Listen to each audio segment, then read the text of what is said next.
What's good, everybody? Welcome back to Inside the Five. I'm Griff. I'm Stav.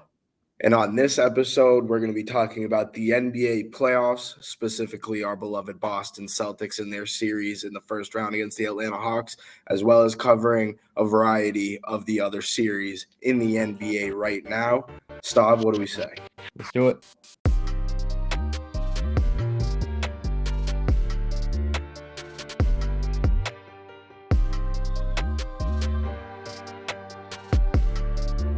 Hey, everybody, welcome back to Inside the Five. Let's get things started talking about our beloved Boston Celtics up 2-0 against the Atlanta Hawks. Griff, let's start by talking about game one. It was a dominant win. There's no way around it. The Hawks did kind of make it a game in the third quarter, but the first half, the Celtics were up 30. And after that point, it never really felt like a contest. Yeah, and that's exactly what we were expecting, and that's exactly, I want to say, what we needed. This series is a statement for the Boston Celtics, and specifically, I want to say Jason Tatum, and we'll talk about his game two performance. But I'm not mad with how he performed in game one. And obviously, Jaylen Brown led our team in scoring with 29 points. Jason Tatum did his thing, and that's going to be really the marquee guy that I'm looking for because with every championship team, Stav, there's you have to have that one guy, right, who's going to hit those big shots. And towards the end of the season, we had a lot of questions on this team of, honestly, do we want Jaylen Brown taking these shots? And throughout the first two games specifically, Jason Tatum has been doing his thing, making me a very happy man. And this, was exactly what we needed to do coming out in game one. First game of the playoffs in the Garden, electric as always. And, just put our foot on their heads and see where we go with that. And I do want to say that this Atlanta Hawks team has thrown a variety of different looks at the Boston Celtics. They've gone small ball, they've gone big, which big just doesn't work for them because they don't have bigs. It didn't make sense. They had like Okongwu at the three at points in time. I saw Okongwu, Capella, and John Collins on the court at the same time. Doesn't make sense, but they're trying to do their thing. And then obviously, I said we'll talk about game two in a little bit. What they did, they switched it up in a variety of different ways. Still didn't work, but just a dominant performance when we're talking about game one. Yeah, and not only did Jaylen Brown and Jason Tatum, they combined for 49 points. That's excellent. No, I'm sorry, they combined for more than 30. They combined for 54. 50, yeah, 54. Bad math real quick by me right there. But the surrounding guys really did step up and play a huge role into this. Derek White scored 24 points on a very efficient 7 of 13, grabbed some rebounds as well, along with assisting the ball with 7 assists. But you look at the starting lineup, everyone was passing the rock. Smart had 7 assists. Derek White had 7 assists. Jaylen Brown had 3. Horford had 2. Tatum had 2. And even off the bench, everyone had multiple assists besides really Sam Hauser, who played a limited role in game one.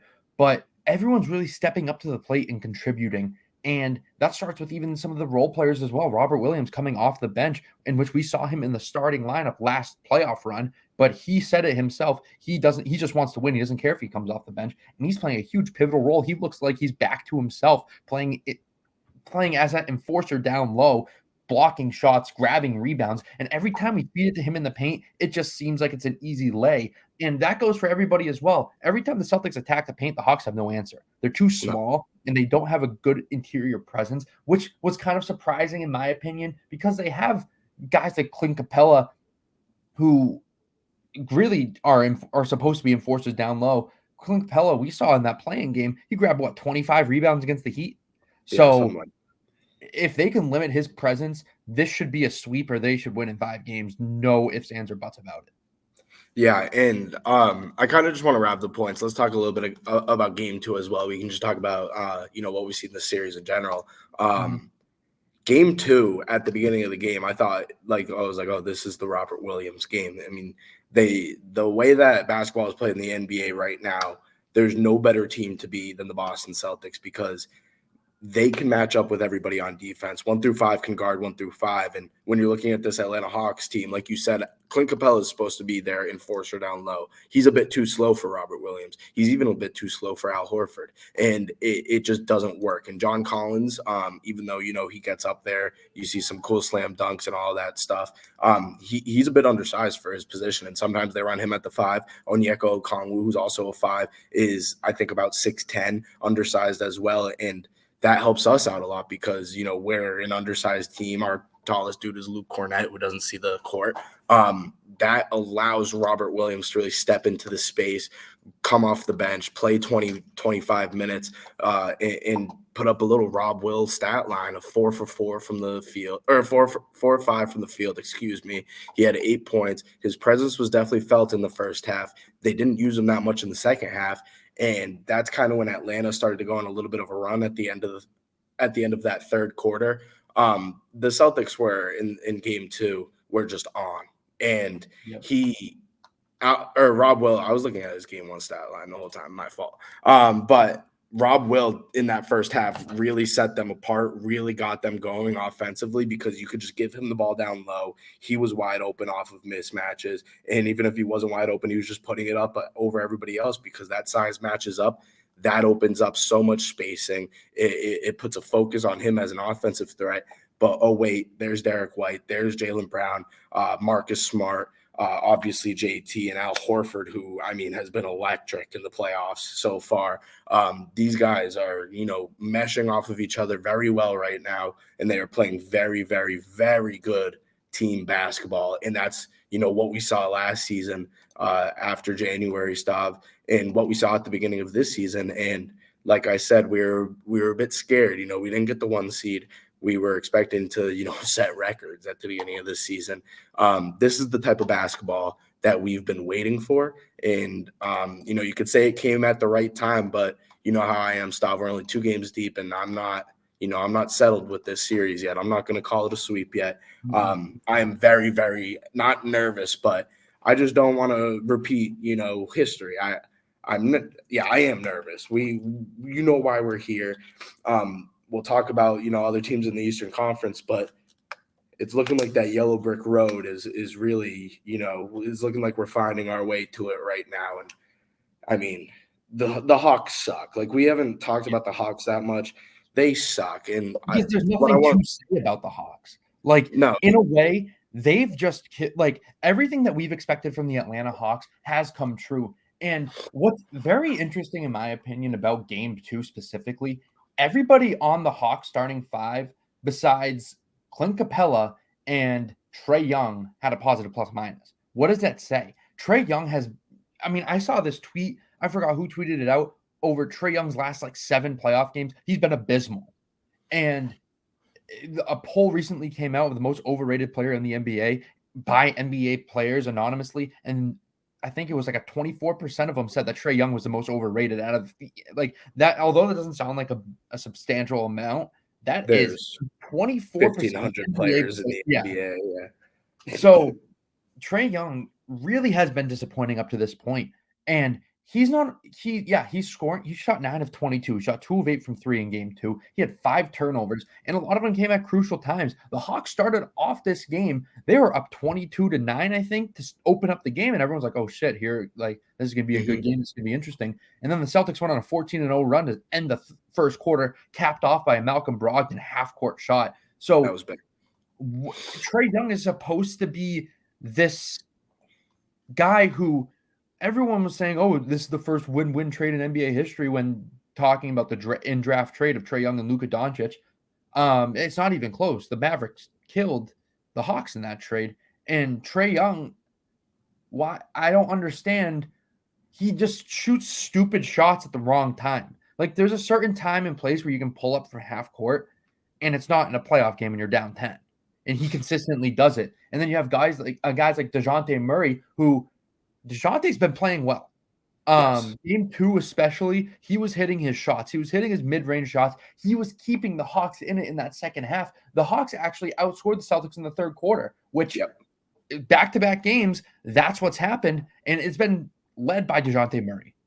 And I do want to say specifically in that third quarter, something that you can take positively out of that third quarter was usually the reason why the Celtics lose in this quarter specifically is once they come out of halftime, they usually go on like maybe like a 4 or 5 minute lull coming out of the locker room.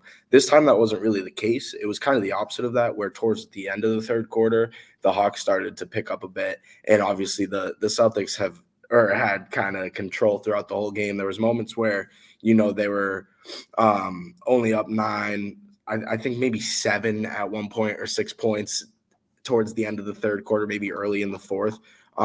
But my whole point going into that is, we're usually used to them coming out playing flat to come out in that third quarter. It's good that wasn't the case. If you want to take any positives out of that. And I do want to say though, that the way that the Atlanta Hawks played was different than they played in game 1. It was different than they played against the Miami Heat. They're trying to match up against the Celtics, which is not something that you can do. You have to kind of find your control in the game, and maybe that will be a little bit easier in Atlanta, but they were trying to match the Celtics with, their 3-point shooting ability, and they kind of overdid it. They shot 48 threes as a team. They made 16 stuff. It was putrid towards the end of the game, especially. They were kind of just jacking up threes, and Bogdanovich, I think he finished with like 15 points, and he might have made 4 threes or something like that. This team doesn't work. This isn't a championship caliber team, even at the ceiling of their players. I'd say the highest ceiling on this team is DeJounte Murray. I think that DeJounte Murray on a team, if they were hypothetical situation to trade Trae Young, I think that they would become a lot better of a team. Trae Young, like you said, he just takes stupid shots at the wrong moments in time, and his plus minus totally helps out our point. Minus 18, that's the lowest on the team, and that's your all-star, superstar player. I have his basketball shoes just because they're comfortable. But, I don't know if I want his basketball shoes anymore. He went minus 18 in a playoff game. You're supposed to be a superstar. How are you doing these things? How are you going 2 from 8 from 3? You're supposed to be the next Steph Curry, right?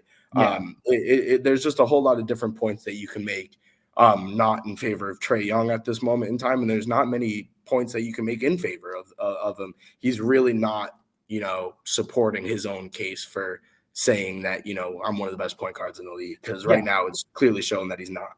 100%. And we're only talking about his offensive deficiencies, which that should be his strength, right? Yeah, because we already know the defensive deficiencies. Yes, terrible. And what really the Celtics have been doing to Trae Young, and they've been pestering him.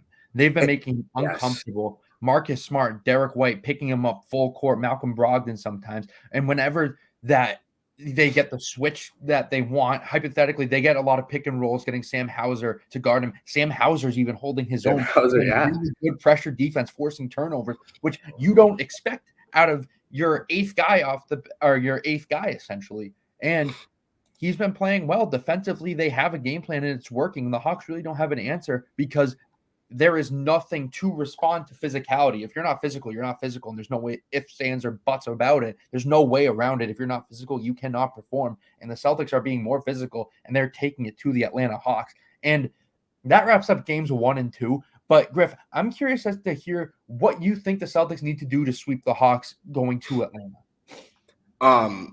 It's as simple as this. It's all about the defensive assignments. And I would have Derek White on Trae Young. You think of Trae Young, you think of 2 facets of his game. It's his ability to get to the paint and his floater game, right? And then obviously his 3-point shot creating ability. Trae Young, whether you like it or not, one of the best in the league when it comes to floaters. You know who else is one of the best in the league when it comes to floaters?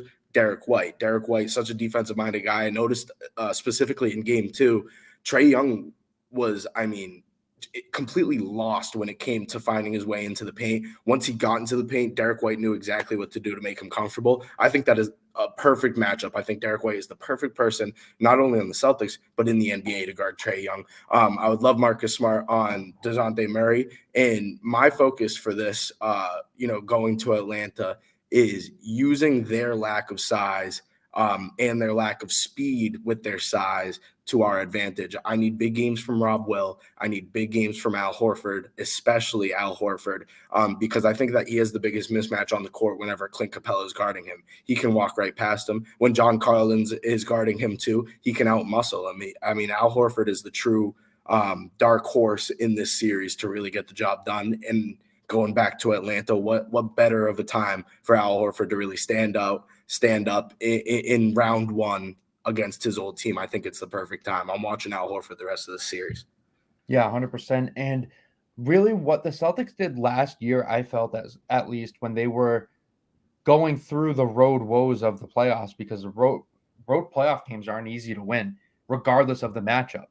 They really relied on their veterans. They really relied on Al Horford last year. What sticks out to me was game 4 in Milwaukee, where he erupted. He was the energy there.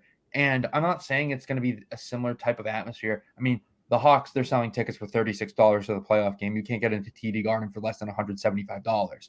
And it's going to be a rowdy environment in the beginning. So it really just comes down to your stars and your veterans propelling the younger guys who haven't been in a situation like this. Even a guy like Malcolm Brogdon hasn't really been in this high of a leverage situation in the role that he's playing for the Celtics. Sam Hauser included, some other guys as well.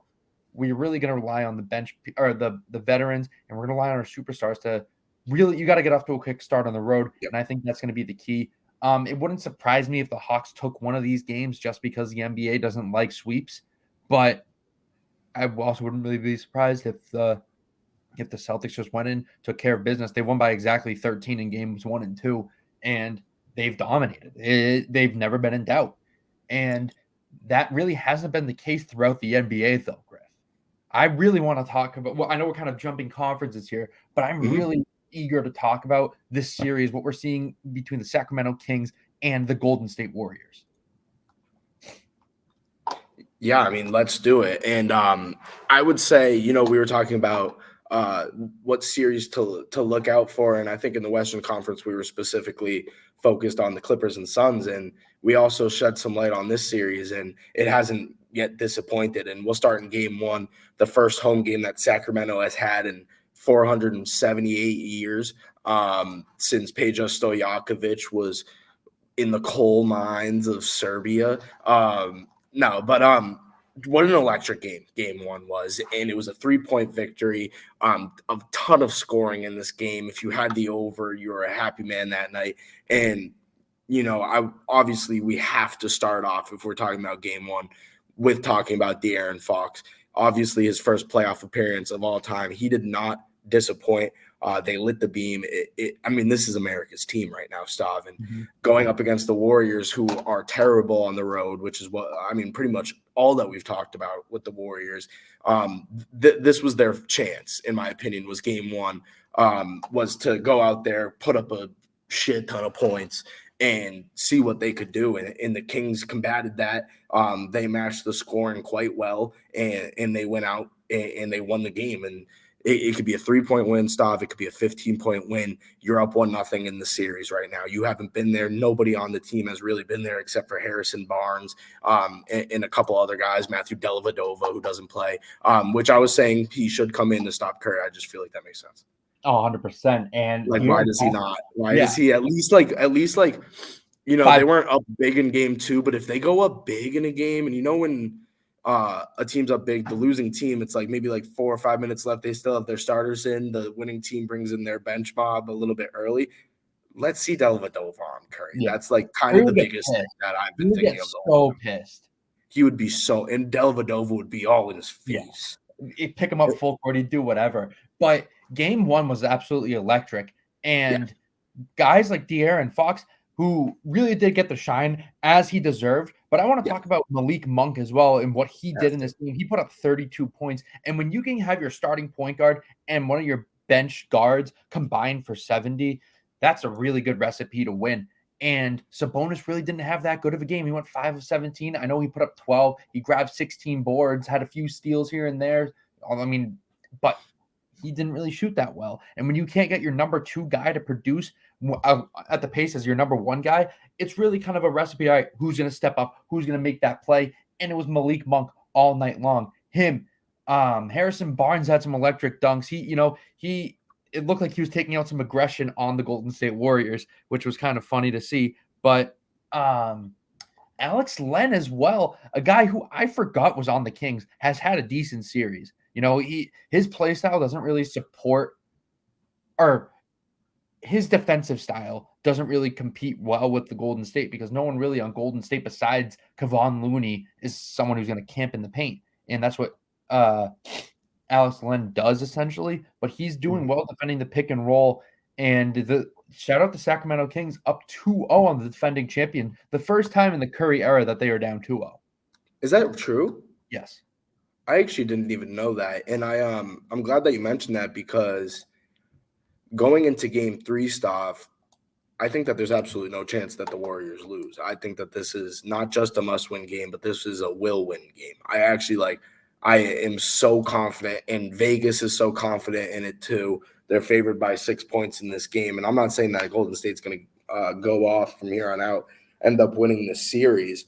But, I mean, I just want to hear your side on this, because I think that in game 3 specifically, I would even say maybe even in game 4, that there's almost no chance that Golden State loses. I think that this is the series. It could go 7. It really couldn't. Just the home team wins it every single time.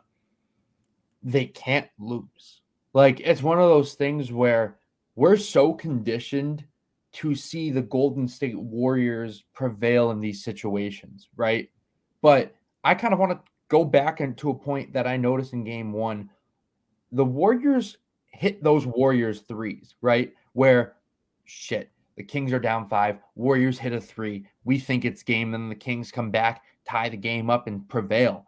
I wonder if that's kind of a microcosm of what we're going to see in this game 3, where every time we think the Warriors are about to go on one of those 15-0, 20-0 runs, that Curry's hitting his threes, Klay Thompson gets wide open, hits his corner 3. I wonder if we just keep seeing the Kings crawl back, because let's be real, not many people thought that the Kings would even be in this situation. No one really gave them a chance in this first round. Everyone's like, oh, the Warriors have the best first round matchup for a lower seed, blah, blah, blah, blah. Well, the Kings are up 2-0, and the Warriors are missing Draymond Green. They're heart and soul defensively. He got suspended for curb stomping Domantas Sabonis. And it's kind of funny. The Warriors are the only fan base, I think, in the entire world where you have to explain to them that curb stomping somebody is bad. I might have to give it like a class to some Yankees fans too. Yeah, all these people. It's like, it doesn't make sense to me. It's Yankees fans are also Warriors fans, and then also Cowboys fans. Yeah, and Duke fans. Yeah, so there's a little lineage there. I mean, hey, it makes sense that the Warriors fans are defending. Well, actually, no, it doesn't, because Grayson Allen trips people. Domantas Sabonis tried to trip Draymond Green. You know where I'm getting at. But anyway, the game 3 is on Friday, if I'm not mistaken. It's a must-win for the Warriors, and I expect them to win. But it really wouldn't surprise me if Sacramento just kind of stayed in there, made this a 12-round fight, and made it go down to the decision. I don't think that this is going to be a blowout by any means, just because of how well De'Aaron Fox has played, how well Domantas Sabonis played in game 2, how well these guys are coming off the bench and playing. Davion Mitchell, he's just playing excellent defense. That's his brand of basketball. Oh my God, I love Davion Mitchell from Baylor. Yeah, Harrison Barnes. These guys are stepping up and making plays, proving why the Sacramento Kings are the 3 seed. It wouldn't surprise me whatsoever if the Kings went into Golden State and took one. Yeah. And they started the season hot, Stav, and best offensive in the league at one point. And, they're floating around that 1-2 seed, around the 3 seed as well. And, they kind of just never really slowed down this season. And that's kind of why they walked into this and everybody was like, oh, the Warriors are going to do this, because the Kings have been doing it all season.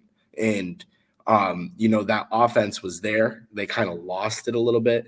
And here it is right back again. And I just love how we have 2 of the best bench scorers in the league going up against each other night in and night out in this series between Jordan Poole and Malik Monk. It's a very fun series to watch because there's action at every single moment in time in that series. And, it's been kind of cool to see what the reception has been like in Sacramento, and that environment is insane.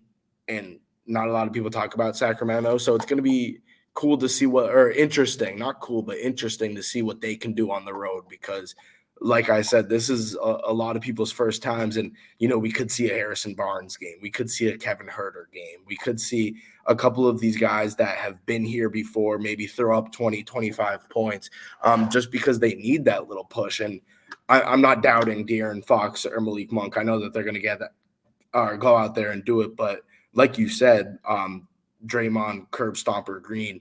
No, I don't have any hatred towards him, but not only is he out, we don't know if Domantas Sabonis is going to play because of that situation as well. Obviously not suspended, but when you get, stomped in the stomach, it tends to hurt, and it could do some things too, especially if a professional athlete is the one that did it to you. But I do want to talk a little about a different series too.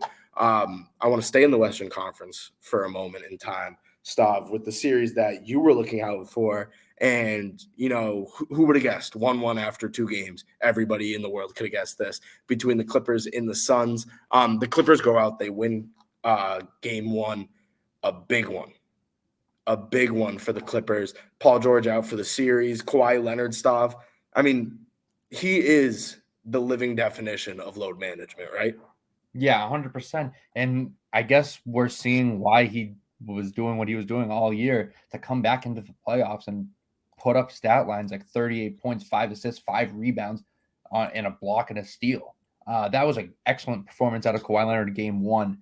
And it's a very balanced attack for this Los Angeles Clippers team, especially while Paul George is out, who I want to get to that in a second. But guys like Eric Gordon are stepping up. Zubac being a beast in the paint, getting a double-double. He's gonna do that all playoffs long as long as they're playing. Honestly, outplaying Ayton. Yeah, 100%. And Norman Powell as well. He's a guy who's coming off the bench for them, who's gonna give you double digits, who's gonna be a spark off the bench to score. Terrence Mann, Bones Highland, Mason Plumlee, right? Not Miles. Yeah, that's Mason. Yeah, I don't know. I will always get those two mixed up. No, that's Mason. But I mean, this Clippers team, shout out to them for taking game 1, but it doesn't. What irked me about the Suns team is how annoying they are in a term of they're going to play this role of I'm going to complain the entire time. And that's what kind of did them in game 1, where Devin Booker was going up for a layup, gets blocked by Russell Westbrook, who I'm going to sneeze. Nice. Russell Westbrook blocks his shot, and instead of being ready for a play, Devin Booker starts complaining to the officials, and Russell Westbrook throws a ball off of him out of bounds. Clippers ball. That's the game. Great play by Russell Westbrook, though. 100%. Russell Westbrook's another one of those guys. It doesn't matter how bad he's shooting; he's going to be trying until the end of the game. He never gives up. He gives you 100% effort all the time. I know a lot of people don't like him or whatever, but he's the guy who I want to go to war with. Essentially, if I'm in the playoffs, backs against the wall, you got to have a hungry dog to come out there and compete. And he's a guy who's going to compete at every single given moment. I know he did put up a terrible shooting percentage. He went 3 of 19 in game 1, but he had 3 blocks, 2 steals, 8 assists, 11 rebounds. His scoring doesn't matter if he's doing the rest of that. And when it comes down to it, he's in the game in the last minute. He's making these winning plays, and that's what you want, especially when your second best player and Paul George is out. Yeah, exactly. And a majority of the time, I've noticed that him and Kevin Durant have been matched up against each other on both sides. One's guarding each other, and that's just been a whole different thing within itself. Where, I mean, Kevin Durant, in game 2, he scored 25 points. Russell Westbrook, you talked about how he didn't score that well. Obviously, they lost game 2. He put up 28 points in game 2, shot pretty efficient, 9 of 16. And, his game, Russell Westbrook's game, is really about making his teammates better. And, yeah, he throws up threes, and, yeah, he throws up these weird shots, and it just doesn't make sense at times. But then you can see the bright side of Russell Westbrook, where he's grabbing rebounds over centers, and he's throwing the ball completely down the court on an outlet pass, and it's a dime. He does those little things, like you said, stuff that makes this team that much better. And this is honestly at this time in his career, this is the perfect team for him to be on. And when he's not feeling it, guess what? Kawhi Leonard's on your team. It was a tough game 2, and I'm glad that the Suns got one at home, because if they didn't, who knows what this series would be. It makes the series a lot more interesting. And just an outlook stop. I want a quick prediction on who we think officially is winning this series. How many games? I think the Clippers win in 7. Their style of play, I think, perfectly combats what the Suns do offensively. I know the Suns really do have insane firepower. Chris Paul isn't that good right now. He's not going to be scoring. He's going to facilitate, but he's not going to be scoring. Kevin Durant's him, but you have Kawhi Leonard to combat that. It's really going to come down to Devin Booker, and I don't consider Devin Booker an excellent playoff performer right now. I know that might sound like a hot take, but when the cards are down, Devin Booker folds. And when you have a guy like Russell Westbrook who's going to be pestering you for every single game, no matter the score, no matter what, he's going to be put in a situation, he's going to be put in a predicament that he's not used to, that he doesn't like. So I like the Clippers in 7 just because of mental willpower and just because Kawhi Leonard's him. And shout out Chris Paul, first win against Scott Foster all time. Yeah. Last night. That's a big deal. That's a big hump to get over. And Chris Paul did it by obviously scoring 16. He had 8 assists. And the man of the night last night was Devin Booker. And 38 points. Dude wasn't missing. He had his moments where, it kind of reminded you of that finals run. And if you can have that form of Devin Booker paired up with Kevin Durant, you would think that that's an unstoppable duo. But for some reason in the NBA, things like that just don't work out at all times, right? And I think that this is one of those examples. I have the Clippers winning this in 6 at home.